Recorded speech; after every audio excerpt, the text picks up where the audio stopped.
Bonjour, dimanche 1er mai 2016, à nouveau un petit mémo ou un long mémo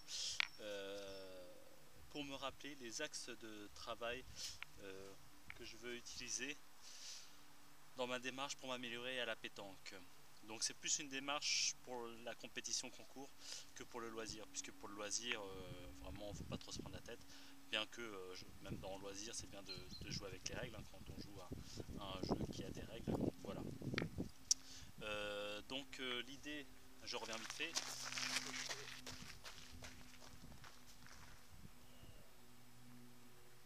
Voilà. Donc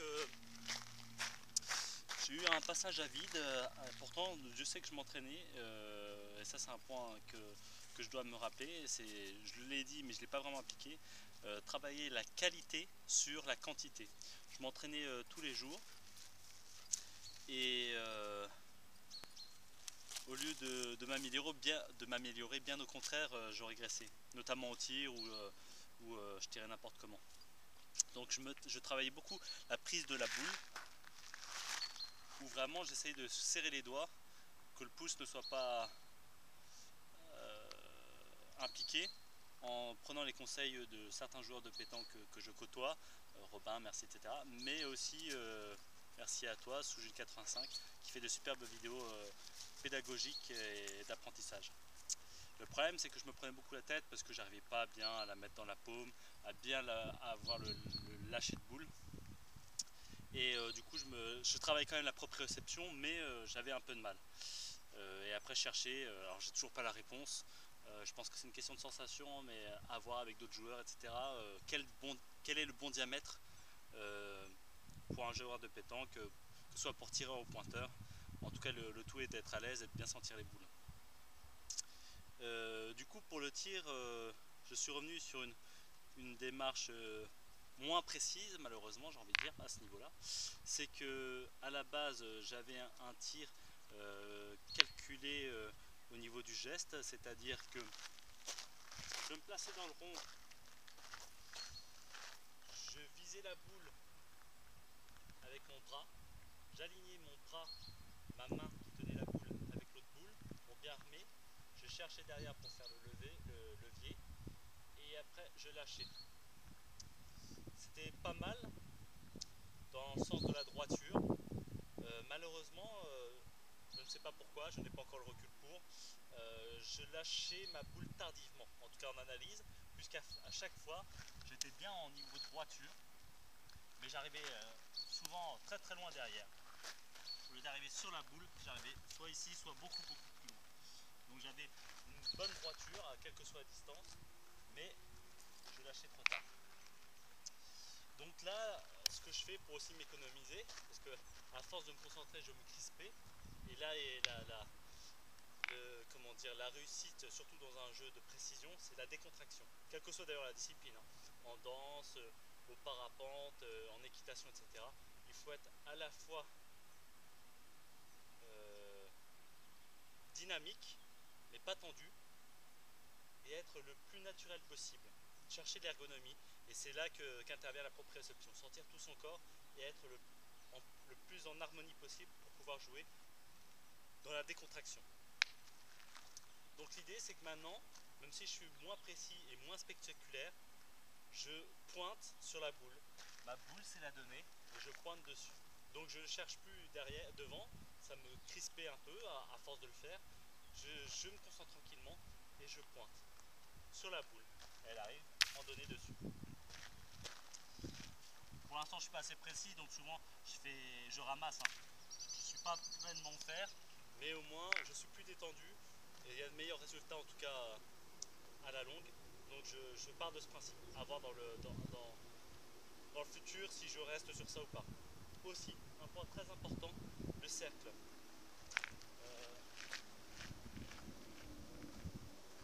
C'est aussi se prendre au sérieux, mais sans prétention. Il y a des règles, notamment à la pétanque, je préfère les respecter, donc j'ai investi dans du matériel. C'est rien, là j'ai un rond pliable, j'ai oublié de prendre le solide, je préfère le solide à l'heure actuelle. Tout simplement pour m'habituer à jouer dans les règles. Les pieds doivent être pétanqués, c'est-à-dire dans le cercle. beaucoup de joueurs mordent le rond sur le côté, derrière. Il faut s'habituer à jouer avec les règles, notamment en compétition, où elles sont là pour que tout le monde soit sur un même pied d'égalité. Et donc, j'ai testé plusieurs choses. Au niveau de la danse, du mouvement, il y avait plusieurs solutions. Les pieds parallèles pour être bien ancrés au niveau des épaules, centre de gravité au centre, et on est bien en termes d'équilibre. Mais c'est pas une position naturelle pour moi. Et c'est une position plus ancrée au sol, on va dire. Là, c'est vraiment ancré au sol. Il y a celle pied décalé. Le pied de devant, c'est le pied qui correspond au bras qui pointe ou qui tire, et qui tire là notamment. Donc pied droit pour moi, comme je suis droitier, main droite. C'est pas mal. Ça permet d'être plus stable au moment du lâcher de boule où on va vers l'avant. On accompagne le geste. Après, il faut bien sentir la chose parce que souvent quand tu accompagnes trop, enfin c'est mon cas, je lâche la boule trop tard ou j'avance trop le corps, ce qui décale mon arrivée de boule derrière la boule que je veux tirer. À l'heure actuelle, dans mon tir pointage sur la boule, où je considère que la boule c'est ma donnée, j'ai choisi l'option d'avoir les pieds pas trop écartés, pas être trop ancré au sol mais plus léger et être plus levé, plus droit, plus détendu, et un pied un peu en trépied, comme ceci en fait. Et de là, j'ai mon poids un peu plus axé sur la jambe droite. Le pied gauche permet vraiment juste de l'équilibre, d'être sur les côtés. Et je tiens ma boule et je vais pointer. Et donc en fait mon pied est axé sur la boule, ma main aussi, le tout est aligné et je pointe sur la boule. Et je tire. Et donc je suis plus droit. Et donc je suis relâché. Hop. On va voir tout à l'heure si ça marche vraiment. Hein, et on verra. Sur le geste s'il est pas mal, ergonomique et en souplesse. On m'a dit que c'était déjà plus relâché, donc il y a une amélioration en tout cas. Donc ça c'est le premier point pour le tir. Donc la position, bien les pieds dans le cercle, un pétanqué. Moi j'ai le pied droit devant, le pied gauche soit sur le côté un peu derrière, soit carrément un peu en trépied, hein, comme ceci. Mon poids est plus axé sur la jambe droite. Ma main bien entendu est relâchée, mon bras aussi. Je reste le plus droit possible au niveau du buste. Je cherche derrière et dès que je sens bien la boule et que je vise, je pointe sur l'autre boule et je lâche. Voilà, ça c'est pour le point. Bon, je suis pas un spécialiste, hein, il y a les vidéos de sous gilet, etc. Mais moi c'est plus un mémo personnel, mais qui veut bien l'entendre et veut le pratiquer, pourquoi pas. Je vais travailler aussi les effets, hein, je ne suis pas du tout dessus, mais il faut pointer. Donc il y a deux façons de pointer, hein, debout ou assis, accroupi, pardon. Ça dépend de la distance pour ma part, hein. Je joue accroupi plutôt en courte distance, et en longue distance, pour pas trop forcer, je préfère jouer debout. Et pas le geste technique ou la force pour être plus précis et pour pas forcer quand je joue accroupi à longue distance 10 mètres. Ça dépend en fait des terrains bien entendu. Alors plusieurs principes que je ne dois pas oublier que j'essaye de pratiquer, hein, même si je ne suis pas très bon au point ni au tir d'ailleurs, hein, mais c'est un mémo pour s'améliorer bien entendu. C'est un principe que me l'a donné déjà Robin. Sur une pente, le cochon est ici, hein, on va plutôt jouer sur l'ascendant, sur une pente ascendante.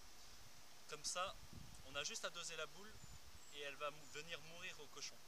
Souvent quand on pointe sur une pente du côté descendant, le fait que la boule tombe, elle va avoir un angle d'incidence qui va la faire accélérer et c'est plus compliqué à doser pour que la boule meure au cochon.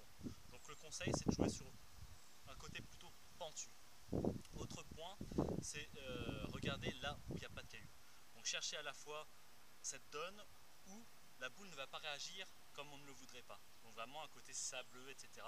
où il n'y a pas de cailloux qui ferait accélérer la boule, etc. Autre point, c'est le lever de boule. Hein. Plus la boule va aller haut, plus elle va avoir une énergie potentielle élevée, et donc quand elle va tomber avec toute sa force. Donc on peut la sécher avec un petit effet. Mais par contre si on tombe sur une caillasse, et ben cette énergie potentiel d'énergie va s'accentuer, va la faire fuser. Et on va dire, ah, elle est mal tombée, ou voilà, etc. Et donc il faut vraiment essayer d'éviter de tomber dans des zones où il y a des cailloux. Et si c'est le cas, j'étais plus pour l'élever, mais finalement non, puisque finalement elles accumulent d'énergie potentielle et sur de la caillasse, paf, elles partent mal, elles tombent mal. Donc sur des zones où il n'y a vraiment que des cailloux, je ferai plutôt une demi-levée, pas vraiment très levée, mais juste un peu, pour qu'il y ait moins d'énergie et qu'elle fuse moins. Enfin, bon, pour l'instant j'ai pas vraiment d'expérience et de technique dessus, donc je teste. Voilà. Après, il faut savoir les serrer, donc donner un effet, etc. Donc pour en venir aux effets, il faut regarder les vidéos aussi de sous Gilles 85 et que c'est beaucoup mieux.